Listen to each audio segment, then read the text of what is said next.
ఈ రోజు మార్కాపురం శాసనసభ్యులు కందుల నారాయణ రెడ్డి బక్రీద్ పర్వదినాన్ని పురస్కరించుకుని మార్కాపురం పట్టణంలోని పెదనాగులవరం రోడ్లో ఉన్న ఈద్గాను సందర్శించి ప్రత్యేక ప్రార్థనలు నిర్వహించి ముస్లిం సోదరులకు బక్రీద్ శుభాకాంక్షలు తెలియజేశారు. ఈ సందర్భంగా ఆయన మాట్లాడుతూ బక్రీద్ పండుగ త్యాగానికి ప్రతీక. ఈద్గా ఒక పవిత్ర స్థలమని, తాను గుడికి వెళ్ళినట్టే అల్లాహకు తన కష్టాలు చెప్పుకుంటానని, తాను చిన్నప్పటి నుంచి ముస్లిం సోదరులతోనే కలిసిమెలిసి పెరిగానని గుర్తు చేశారు. ప్రతి ఎన్నికల్లో ముస్లిం సోదరులు తనకి సంపూర్ణ మద్దతు తెలియజేస్తుంటారని, సాధ్యమైనంత వరకు వారి సమస్యలకు పరిష్కారం చూపిస్తుంటారని అన్నారు.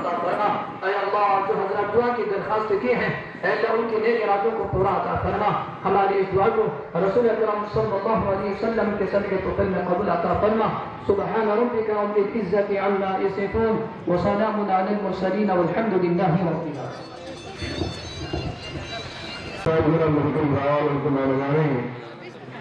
లాస్ట్ టైం ఆపరేషన్ చేసుకోవడం వల్ల ఆ రోజు రాలేకపోయాం. కోటీశ్వరులు కాబోతా ఉన్నాం. మన ఇళ్లకు విలువలు పెరగబోతా ఉన్నాయి. నీ ఇల్లు ఈరోజు 30 లక్షలు చేస్తే రేపు జిల్లా అయితే 50 లక్షలు పోతుంది. మీ స్థలం 25 లక్షలు అయితే రేపు జిల్లా అయిన తర్వాత 50 లక్షలు పోతుంది. అలా మంచి రేట్లు వస్తాయి. అలాగే వ్యాపారాలు బాగా జరుగుతాయి. ఒకప్పుడు ఒంగోలు ఏ రకంగా ఉండేదో ఈరోజు ఒంగోలు పరిస్థితిలో పెద్దలకు చాలా మందికి తెలుసు. మళ్ళా అదే పరిస్థితులు మార్కాపురం చేయబోతా ఉన్నాం. దాన్ని మీ అందరూ ఆశీస్సులు ఉండబట్టే జరగబోతా ఉంది, జరుగుతుంది. త్వరలో జిల్లా అవుతుంది. జిల్లా అయినప్పుడు మన ఊరి పరిస్థితులు మారిపోతాయి. కాబట్టి నాకు తెలిసి ప్రతి ఒక్క కుటుంబం కూడా సంతోషపడే రోజు త్వరలోనే వస్తుందని, దాని పావులు కూడా కలుపుతా ఉండాలని మన ముఖ్యమంత్రి గారు చంద్రబాబు గారు ఇటీవల జరిగిన కేబినెట్ మీటింగ్ లో కూడా తక్షణం మార్కాపురం జిల్లా విషయం కదిలించండి, ఎక్కడెక్కడ ఏమేమి ఉన్నాయో అన్ని సరి చేయండి, మనం ఇచ్చిన మాట నిలబెట్టుకోవాలని చెప్పి ఆయన మన మార్కాపురం గురించి ప్రత్యేక ప్రస్తావన చేసి ఆ కార్యక్రమాన్ని ముందుకు నడిపిస్తా ఉన్నారు.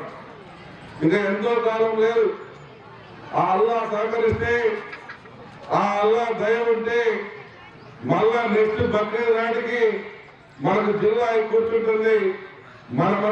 మనమందరం ఆ రోజు ఈ క్లాత్ డోపుల కంటే ఆ రోజు బంగారు డోపులు, వెండి డోపులు పెట్టుకునే రోజు వస్తుందని మీ అందరికీ నేను మనవి చేస్తా ఉన్నా. 100% మనకు న్యాయం జరుగుతుంది, న్యాయం జరగబోతా ఉంది. ఈద్గా అంటే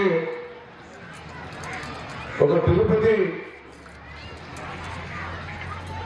ఏ రకంగా పవిత్రమైనటువంటి స్థలంగా భావిస్తామో అదే రకంగా ఈద్గాను కూడా పవిత్ర స్థలంగా భావించేటువంటి పరిస్థితి. ఇటువంటి పరిస్థితుల్లో ఇటువంటి ఈద్గాల్ని పవిత్రంగా ఉంచాలి, పవిత్రంగా చూడాలన్న ఉద్దేశంతో ఆ రోజు నుంచి ఈ రోజు వరకు కూడా ఈద్గాల పట్ల ప్రత్యేక శ్రద్ధ తీసుకుని నేను చేసుకుంటూ వస్తా ఉన్నా. దైవభక్తి నాకు కొద్దిగా ఎక్కువే. అలా అని చెప్పి నేను ఒక చెనకేయ స్వామిని గలవాను. మన అల్లాన్ని కొలుస్తా, యేసుక్రీస్తుని కూడా కొలుస్తుంటా. నా కష్టం వచ్చినప్పుడు చెప్పుకుంటా ఉంటా. తుమ్మల చెరువు దగ్గరికి ప్రతి నెలకోసారి పోతుంటా.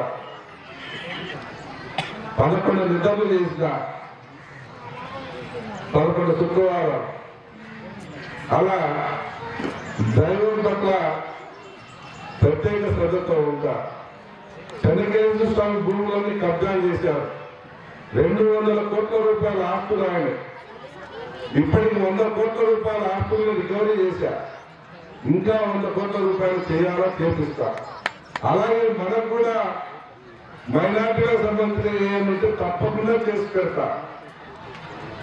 వాళ్ళు ఎంతలా కోపంలైనా సరే మన మతానికి, దేవుడికి సంబంధించినటువంటి